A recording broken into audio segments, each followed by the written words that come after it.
আমাদের চতুর্থ সেমিস্টারে মেজরের দুটো পেপার নিয়ে পড়াশোনা করতে হয়। প্রথম মেজর পেপার হচ্ছে মেজর 5 এবং দ্বিতীয় মেজর পেপার হচ্ছে মেজর 6। এবার আমাদের নতুন পরিবর্তিত কোশ্চেন প্যাটার্ন এবং নম্বর বিভাজন অনুযায়ী আমাদের এই সিলেবাস থেকে পরীক্ষায় 5 নম্বরের কোশ্চেন আসবে এবং 15 নম্বরের কোশ্চেন আসবে। তো আমরা আজকের এই ভিডিওটিতে মেজরের প্রথম পেপার অর্থাৎ মেজর 5 ইতিহাসের সম্পূর্ণ সিলেবাস থেকে বাছাই করা 5 এবং 15 নম্বরের একদম লিমিটেড সাজেশন তোমাদের সামনে শেয়ার করব। মাথায় রাখবে, এখানে থাকা প্রত্যেকটা প্রশ্ন মোস্ট ইম্পর্টেন্ট। আমরা বিভিন্ন পরীক্ষা নিরীক্ষা করার পরেই কিন্তু এই সাজেশনটা তৈরি করেছি। তবে ইতিহাস নামটা শুনলেই আমাদের মধ্যে একটা ভয় কাজ করে, কারণ ইতিহাসের এত বড় একটা সিলেবাস, সেখান থেকে লিমিটেড সাজেশন তৈরি করা কিন্তু চারটেখানি কথা নয়। তবুও পরীক্ষার সামনে অবশ্যই আমাদের একটা সাজেশন ফলো করা উচিত, যার কারণে এই সাজেশনমূলক ভিডিওটা তৈরি করা। আজকের এই ভিডিওটিতে আমরা মেজর 5 আলোচনা করছি। নেক্সট ক্লাসের মেজর 6 থেকে আমাদের লাস্ট মিনিট সাজেশন হিসেবে যে 5 এবং 15 নম্বরের কোশ্চেনগুলো পড়তে হবে সেগুলো তোমাদের সামনে শেয়ার করব। এবং দুটো ক্লাস হয়ে যাওয়ার পরে আমরা এই দুটো ক্লাসের যে সাজেশনের পিডিএফ সেটা কিন্তু ফ্রিতে আপলোড করব আমাদের হোয়াটসঅ্যাপ গ্রুপে। তো যদি কেউ এখনও আমাদের হোয়াটসঅ্যাপ গ্রুপে যুক্ত হয়ে না থাকো, আমি বলবো হোয়াটসঅ্যাপ গ্রুপের লিঙ্ক তোমরা ডেসক্রিপশন বক্সে পেয়ে যাবে, সেখানে যাও, ক্লিক করো, আমাদের হোয়াটসঅ্যাপ গ্রুপে যুক্ত হয়ে নাও। পরীক্ষার ঠিক সামনে আমরা যখন পিডিএফগুলো আমাদের হোয়াটসঅ্যাপ গ্রুপে পাবলিশ করব, তোমরা সেখান থেকে একদম ফ্রিতে ডাউনলোড করে নিও। তার পাশাপাশি তোমরা এখানে আমাদের অফিসিয়াল যোগাযোগ নম্বর দেখতে পাচ্ছ 7384041536। আমরা কোচবিহার পঞ্চানন বর্মা ইউনিভার্সিটির বিভিন্ন সেমিস্টারের একদম পরীক্ষা নিরীক্ষা করে তৈরি করা 100% এক্সাম ওরিয়েন্টেড নোটপত্র কিন্তু দিয়ে থাকি। তো অতি অবশ্যই কেউ যদি আমাদের কাছ থেকে নোটপত্র সংগ্রহ করতে চাও, তাহলে আমাদের অফিসিয়াল যোগাযোগ নম্বরে যোগাযোগ করবে 7384041536।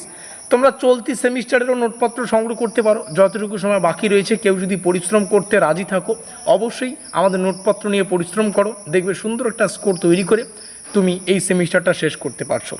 তোমরা চাইলে সেকেন্ড সেমিস্টারের ব্যাকলগ নোটপত্র আমাদের কাছে সংগ্রহ করতে পারবে।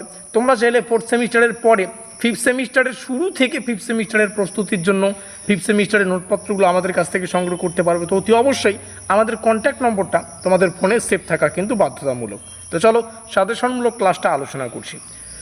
প্রথমে আমি এমন কিছু কোশ্চেন আলোচনা করব যেগুলো পরীক্ষায় 5এও আসতে পারে, 10এও আসতে পারে, আবার 15তেও আসতে পারে। এরকম কোশ্চেন আমি মোটামুটি 15খানা বলবো, এবং তারপরে শেষে আমি টোটাল এমন কিছু কোশ্চেন বলবো যেগুলো এক্স্যাক্ট 15 নম্বরের জন্যই, এবং এরকম কোশ্চেন তোমরা পাবে মাত্র 12খানা।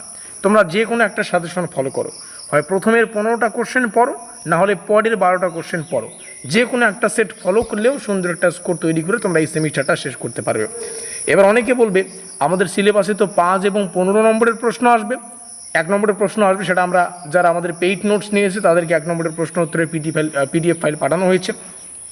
কিন্তু এখানে আপনি 10 নম্বর কেন লিখলেন? এখানে একটা গল্প আছে। দেখো, আমাদের 15 নম্বরের কোশ্চেনটা পরীক্ষায় এক্স্যাক্ট কিন্তু 15 নম্বরের জন্য আসতেও পারে, নাও আসতে পারে। প্রশ্নটা ভেঙে ভেঙে আসবে, 10+5 আকারে আসতে পারে, কিংবা 3টা 5 নম্বরের প্রশ্ন মিলে 15 নম্বরের জন্য আসতে পারে। এভাবে কিন্তু প্রশ্নগুলো আসবে। তো অতি অবশ্যই আমাদের প্রশ্নাবলীকে রেডি করো, পরীক্ষায় যে প্রশ্ন যেভাবে আসবে সেভাবে উত্তর লিখে দিও। 1857 সালের বিদ্রোহের পর ভারতের প্রশাসনিক পরিবর্তনগুলি, ভারতীয় জাতীয় কংগ্রেস প্রতিষ্ঠার পটভূমি, নরমপন্থী জাতীয়তাবাদের আদর্শ কর্মসূচি, চরমপন্থী জাতীয়তাবাদের প্রধান বৈশিষ্ট্যগুলো। দেখো, প্রত্যেকটা কোশ্চেন কিন্তু বাংলা এবং ইংলিশ দুটো ভাষায় অ্যাভেলেবেল রয়েছে। আর তোমরা সবাই জানো আমাদের পরীক্ষায় প্রত্যেকটা কোশ্চেন ইংলিশে রাখা থাকবে। তো তার জন্য আমি বলবো যে আজকে বাংলায় প্রশ্নগুলো দেখে নাও, ইংলিশে তোমরা স্ক্রিনশট করে রাখতে পারো। খুব ভালো হবে যদি পিডিএফটা ডাউনলোড করো, তাহলে কিন্তু ইংলিশ ভার্সনটা সুন্দর করে তোমরা পড়ে নিতে পারবে। সম্পদের বহির্গমন অর্থাৎ ড্রেইন থিওরি পড়বে, ভারতের আধুনিক শিল্পের উত্থানের কারণ, তারপরে ডক্টর বি.আর. আম্বেদকরের ভূমিকা, দলিত আন্দোলন, এটা মোস্ট ইম্পর্টেন্ট।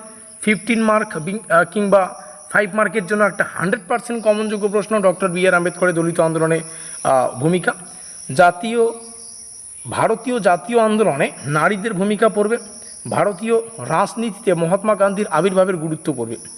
নিচে আসবে অসহযোগ আন্দোলনের কর্মসূচি ও গুরুত্ব রয়েছে, আইন অমান্য আন্দোলনের প্রধান বৈশিষ্ট্য রয়েছে, ভারত ছাড়ো আন্দোলনের গুরুত্ব রয়েছে, ভারতীয় জাতীয়তাবাদের বিকাশে সংবাদপত্রের ভূমিকা রয়েছে, আলিগড় আন্দোলনের প্রধান বৈশিষ্ট্য, আজাদ হিন্দ ফৌজ এর গুরুত্ব মোস্ট ইম্পর্টেন্ট একটা কোশ্চেন, এবং আলিগড় আন্দোলন, এই দুটো কোশ্চেন কিন্তু মোস্ট ইম্পর্টেন্ট।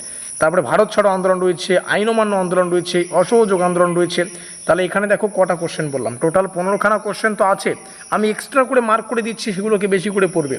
10 নম্বর সিরিয়ালটা, এটা 1 নম্বর হলো, এখানে একটা 2, 3, তারপরে এই যে 4 এবং 5, এখানে 5টা কোশ্চেন বললাম, উপরে কিছু কোশ্চেন বলি। 5 তো এখানে আমি ওই বি.আর. আম্বেদকরটা বললাম 6, তাহলে 15টা কোশ্চেনের মধ্যে আমি 6টা কোশ্চেন বলবো এবং প্রথমটা 7। এই 7টা কোশ্চেন পড়ো, দেখবে পাস করার স্কোরটা তুমি তৈরি করবে। তাহলে দেখো 7টা কোশ্চেন পড়ে তোমাদের পাস করার মানে গল্প বললাম আর কি, এটা একটু ভালো করে মাথায় রাখবে। এবার চলো আসি এক্স্যাক্ট 15 নম্বরের কোশ্চেনগুলো, যেগুলো আসলেই 15 নম্বরের জন্য। যেমন 1857 সালের বিদ্রোহের পর ভারতের প্রশাসনিক ও সাংবিধানিক বিবর্তন বিশ্লেষণ করো। বাকি কোশ্চেনগুলো তোমরা এখান থেকে দেখে নিতে পারো। তারপরে চব্যাখ্যান, দলিত ও শ্রমিক আন্দোলনের ঐতিহাসিক গুরুত্ব, 3টে আন্দোলনের গুরুত্ব পড়ো। খেলাফত ও অসহযোগ আন্দোলনের পটভূমি, কর্মসূচি, গুরুত্ব 3টেই পড়ো। আইন অমান্য আন্দোলন তো মোস্ট ইম্পর্টেন্ট, এখান থেকে কোনো একটা কোশ্চেন আসতেই পারে, কারণ আসতে পারে, গতি প্রকৃতি, ফলাফল আসতে পারে। ভারত ছাড়ো আন্দোলনের কারণ পড়ো, বৈশিষ্ট্য পড়ো, ঐতিহ্যের গুরুত্ব পড়ো। একটা কোশ্চেন ভারত ছাড়ো আন্দোলন থেকে থাকবে। 19বিংশ শতাব্দীর থেকে রয়েছে দ্বিতীয় বিশ্বযুদ্ধ, সুভাষচন্দ্র বসু ও আইএনআর-এর যে ভারতীয় আইএনএ স্বাধীনতা সংগ্রামে কী প্রভাব ফেলেছিল, এটা মোস্ট ইম্পর্টেন্ট কোশ্চেন। এটা জানার জন্য পড়বে, মুখস্থ করার জন্য না। এই বিষয়টা আমাদের অবশ্যই প্রত্যেকটা ছাত্রছাত্রীদের জানতে হবে বিষয়টা আসলে কী। এবং এখানে একটা কোশ্চেন রয়েছে, ক্ষমতা হস্তান্তরের প্রক্রিয়া, ভারত ও বিভাগের ঐতিহাসিক গুরুত্ব, ইংলিশ ভার্সনটা এখানে। তো আমি একটা ভিডিওর মাধ্যমেই তোমাদের ইতিহাসের পুরো সিলেবাস থেকে বাছাই করা 5 এবং 15 নম্বরের কোশ্চেনগুলো আলোচনা করলাম মেজরের প্রথম পেপার থেকে। এবার তোমাদের বাকি কাজ হচ্ছে আমাদের হোয়াটসঅ্যাপ গ্রুপে যুক্ত হওয়া। আজকের এই ভিডিওর ডেসক্রিপশন বক্সে লিঙ্ক পেয়ে যাবে, আমাদের অফিসিয়াল যোগাযোগ নম্বরটা সেভ করা। কেউ যদি যতটুকু সময় বাকি রয়েছে পরিশ্রম করতে রাজি থাকো, আমি বলবো আমাদের অফিসিয়াল এই নম্বরে যোগাযোগ করে তোমরা চলতি সেমিস্টারের নোটপত্র সংগ্রহ করতে পারবে। তার পাশাপাশি কেউ যদি সেকেন্ড সেমিস্টারে ব্যাকলগ থেকে থাকে সেটাও নিতে পারবে। নেক্সট সেমিস্টার যেটা মোস্ট ইম্পর্টেন্ট, অর্থাৎ ফিফথ সেমিস্টারের শুরু থেকে নোটপত্র তোমরা আমাদের কাছে সংগ্রহ করতে পারবে আমাদের এই নম্বরে যোগাযোগ করে। তার পাশাপাশি আজকে মেজর 5 আলোচনা করলাম, নেক্সট ক্লাসে মেজর 6-এর সাজেশনটি আসার সাথে সাথে যদি নোটিফিকেশন পেতে চাও তাহলে অতি অবশ্যই আমাদের স্টাডি কার WB ইউটিউব চ্যানেলটিকে সাবস্ক্রাইব করে দিয়ে আমাদের পাশে থাকবে। তো ভিডিওটিকে শেষ পর্যন্ত দেখার জন্য স্টাডি কার WB ইউটিউব চ্যানেলের পক্ষ থেকে তোমাদের সকলকে জানাই অসংখ্য ধন্যবাদ।